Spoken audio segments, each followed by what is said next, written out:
已经经验很老道，应该是没什么问题。但是我们第一次拍影视，真的吗？所以会有一点害怕，到时候出赔了呢。当时台湾社会其实对同志很陌生、很不了解，那甚至其实有非常多负面的刻板印象，所以其实同志遭遇的一些社会压力蛮大的。那同志咨询热线会成立，其实跟一个社会新闻有关。当时就是有青少年同志，他们就是伴侣，然后被家里发现，后来硬是要把他们分开，然后其中有人就是被打一顿，后来他们就是有人就闹自杀，还好后来救回来。那我们就觉得，青少年同志很辛苦。如果说有一个可以了解他们的电话，像那个张老师这样子，那其实当他们有困难可以找人聊聊的时候，应该是比较好。那可以想象，这个社会新闻背后就代表的社会对同志的不友善。那个不友善其实也包括说，有一些人他们就会讲说啊，同性恋就是假性同性恋啊，情境式同性恋啊。就当时有的人为了否定青少年同志，就会有这种讲法，所以当时的同志当然就是蛮辛苦的，对。就是他有一个很莫名其妙的机缘，就是我当时人在台中，那就是在休恩养病嘛，就是陪我妈妈这样。那刚好有朋友就打电话跟我讲说啊，反正那时候我刚好准备要回台北工作了，那就是在准备的时候就刚好不小心就是从1楼半跌下来，就把脚摔断。那摔断之后又开始休养，休养大概快要拆线的时候，我朋友就打电话说啊，反正你现在闲没事啊，要不要来上课？因为我那时候应热线是参加他们培训，夜店培训，所以才会应到热线。在10年。那2010年呢，热线出版的《彩虹熊年巴士》。对。请问那时候为什么没有女同志的受访者？其实最早我们要做这个老年同志访谈的时候，我们的那个出去的宣传，不管是小海报啦，或者是在当时还在的破报登广告，然后很多的小传单，各式各样，我们想要访谈的都是55岁以上的 LGBT。对，可是呢，开始其实很困难到什么程度？就是在第1年的时候，我们所有的宣传都出去了，可是呢，1整年我们都没有接到任何人跟我们联络，说他可以受访。那我们就很纳闷啦，我们也去老人霸贴，然后也去各式各样的同志场所，总会有一些符合条件的人看到吧？可是没想到真的就没有，那时候超级挫折的。然后我们就想说，怎么会这样？那到后来呢？其实2006年的时候出现了一个契机，就是当时汉室三温暖这个 gay 的三温暖的老板，那我们都昵称他叫阿嬷，他其实是一个年纪比我们大一点的 gay， 但是因为他很照顾人，然后在社群里面大家就昵称他叫阿嬷。那他认识热线之后，就觉得我们做的事情很有意义，所以呢，他就努力的去介绍他所认识的在汉室出现的这些朋友。那这些大哥呢，其实他们不只是老板跟消费者的关系，他其实已经跟他的交情深厚到很像是老朋友的关系。所以阿嬷信任我们，然后这些老大哥信任阿嬷，所以这个介绍才有办法成立。那这个也是经过了好几年之后，我们才突然发现说，哦，原来老年同志他必须要有信任关系的存在，必须要有人际连结的存在，才有可能答应这个访谈，而不是说我们自己去贴个海报，然后去做个宣传，然后好像就要他们自己打电话或者是写 email 了，那是不可能的。所以在那本书里面，12个受访者有10个都是汉室阿嬷介绍的，但是在老年女同志的这个部分，我们就少了这样的角色。所以在那个时候呢，等于我们几乎没有机会接触到这些老年女同志，于是最后我们就只好出了一本只有给老大哥的这样一本书。喜欢女生很小的时候喜欢的嘛，如果追溯的话，应该是幼稚园就喜欢女生，只是那时候不太会表达自己对女生有好感。那大概小学3年级的时候吧，比较确定说，好像真的喜欢女生。那时候就感觉说啊，完了，一辈子没办法结婚了。就那时候的感觉是这样。所以那刚好我登场了，就是也段戒严时代嘛，所以那时候就是非常害怕跟别人不一样，所以那时候就开始隐藏自己了。所以就那过程里面，我身边的朋友不太知道我喜欢的是女生。大概到什么时候才敢比较跟大家分享这个情愫？分享情愫，我是说不一定要跟喜欢的女生，可能是跟身边的朋友出柜的概念。大器晚成。其实没有其实我到进入2群之后，才慢慢的才敢跟别人去谈，我就是谈这一块，就是喜欢女生这一块，因为我在进入2群之前，我完全不敢跟别人谈，一直说别人有怀疑，他们也不会问，那不会问我当然是不可能谈。那你进入社群的年纪？我进入2群已经很晚，42岁。那时候进社群之后，就刚开始就是先上网嘛，就先认识一些比较有信任感的朋友。那就是那时候会有一些部落格之类的，去看看别人的网站之类。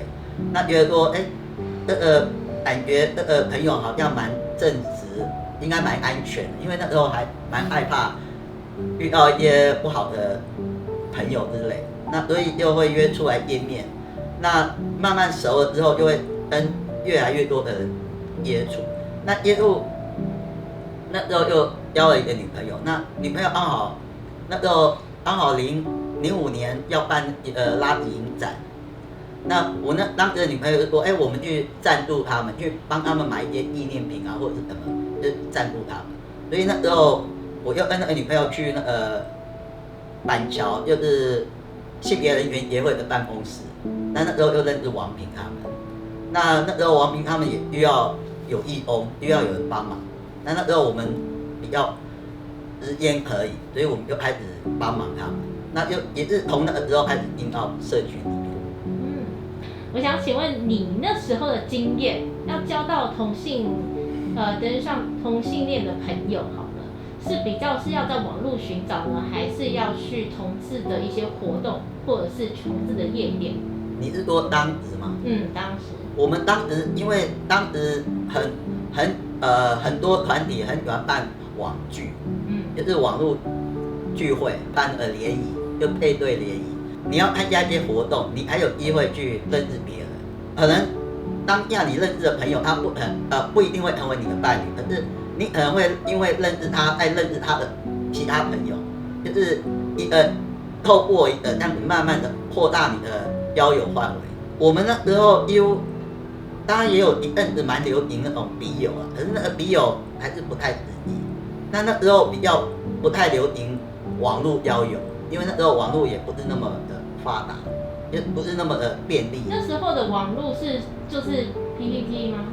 对，类似就是都是那种网络的，所以比较少会实体的页面之类。那你要参加实体的页面，几乎就是参加别人办的什么网聚啊活动之类，那你还会看到对方，或者是办一些什么读书会。那我们那时候的交友几乎都是透过朋友跟朋友的认识介绍这样。因为像我的自己现在的经验，办网聚的话，我会看到很多朋友他可能是特地从中南部上来，那时候也是这样子。对。即便他是办在北部，很多人都会共襄盛举。对，因为那时候的网聚不像说现在是现约马上走。以前的网聚几乎都是1年才办1次或2次，所以当然要从中南部。所以他们几乎就是那种对机会难得。对，机会难得。所以我那时候参加一个网聚，我们去阳明山吃饭，到一个餐厅就吃饭，吃完之后大家就聊得很愉快。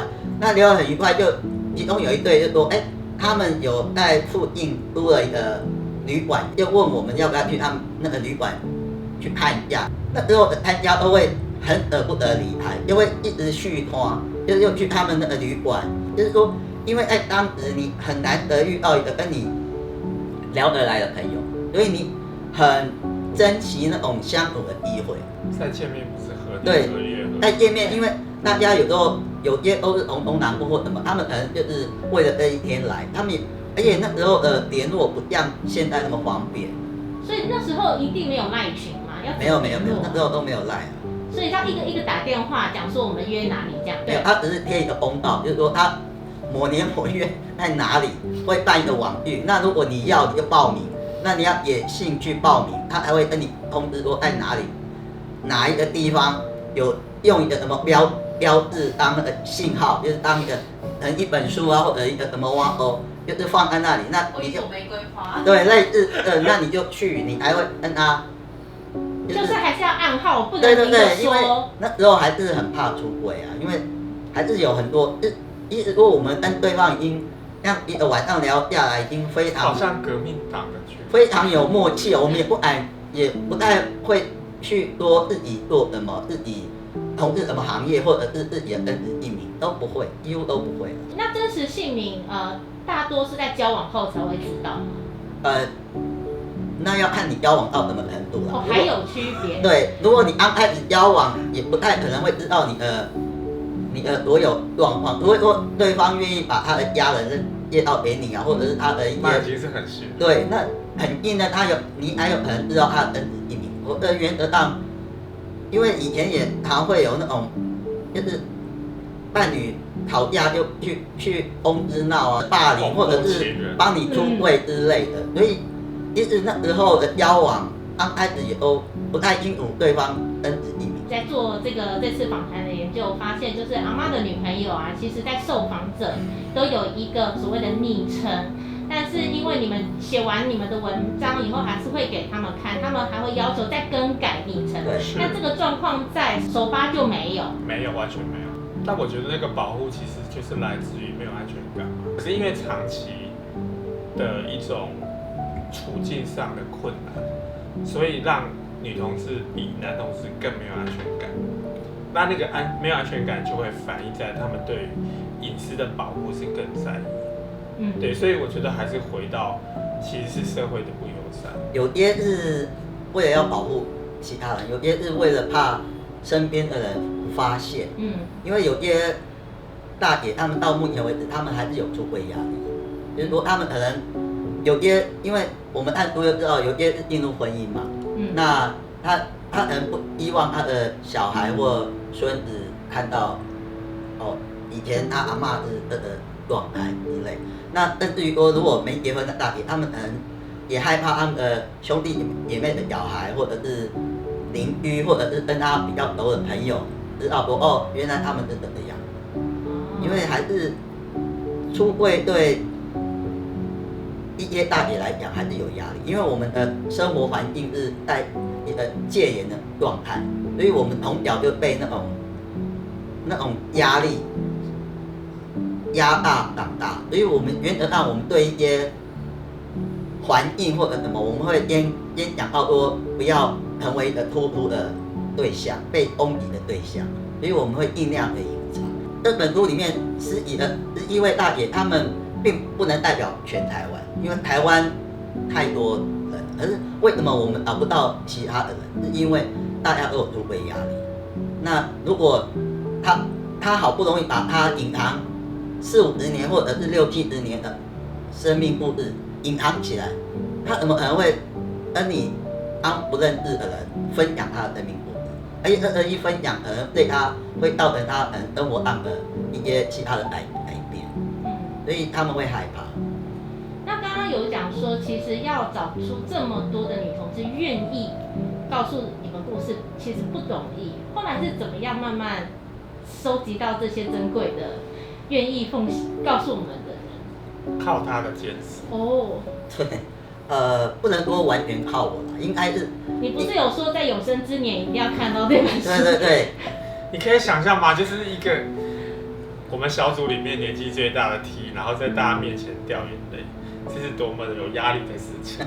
这是情绪勒索吧？没有，其实大家就觉得我们辜负他了。不是，因为当时因为我们都会有受访的时间嘛，我们刚开始我们本来发奖是在2010年就发奖，就是因为我们读了那个《熟年八字》那一本书，那我就觉得说为什么没有女生，为什么只有男同志？所以我就觉得说，我就把这个问题提出来。那时候因为我们小组里面那时候只有2位生女，那志伟就说，要等我们小组里面女义翁多一点，我们再来找对象，不能说找男同志来访问女同志嘛。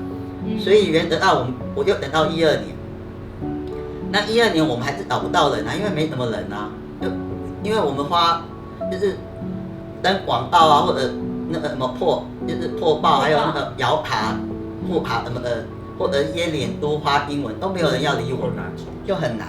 即便是热线这么老牌的同志字号都没有办法，都没有办法，都没有人啊。因为对不同时代的人不一定认识热线。对，而且问题是你要想，他们已经50、60岁了，他们可能会还在社群混呢，然后就已经不知道躲在哪里去了，就已经不知道隐藏在这个角落。你看所有办的同志办的活动，根本找不到那种50、60岁的拉。因为虽然有游行，可是游行通常年长的会比较不去，对，会不方便嘛。毕竟台北游行非常的长。对，而且他们也不太容易在你所有的活动里面看见他们，所以何况说你还要访谈他，那更难。所以原则上我们都是刚开始就是前2、3年，几乎都是1年才找到1、2位。那找到1、2位就刚好为什么会在开会的时候哭出来，就是因为刚好那1年刚好连续有几位我本来想要访谈的对象，我本来想要有机会去拜访他们对象，就一个过世了，就连续那1年就过世了好几位，所以我就在感觉里面我就觉得说那种时间是不等你的，不是说你准备好了，你把人请来就访谈完然后就结束了，不是这个样子，因为他的生命什么时候要结束，不是你能控制的。所以我在当下我就很有感觉，就觉得说，如果我们不积极一点，那些可能受访者都没有了，那你要找谁受访？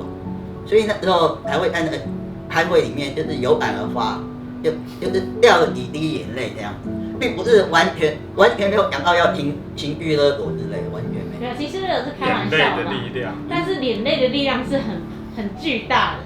但是因为过程这么困难，所以如果不是他临门一脚这种动力，其实大家不会更积极，就是更像他这样更坚持，就是要努力去克服那些困难。对，因为我们大家都知道热线其实除了工作人员之外，几乎大部分都是义工嘛。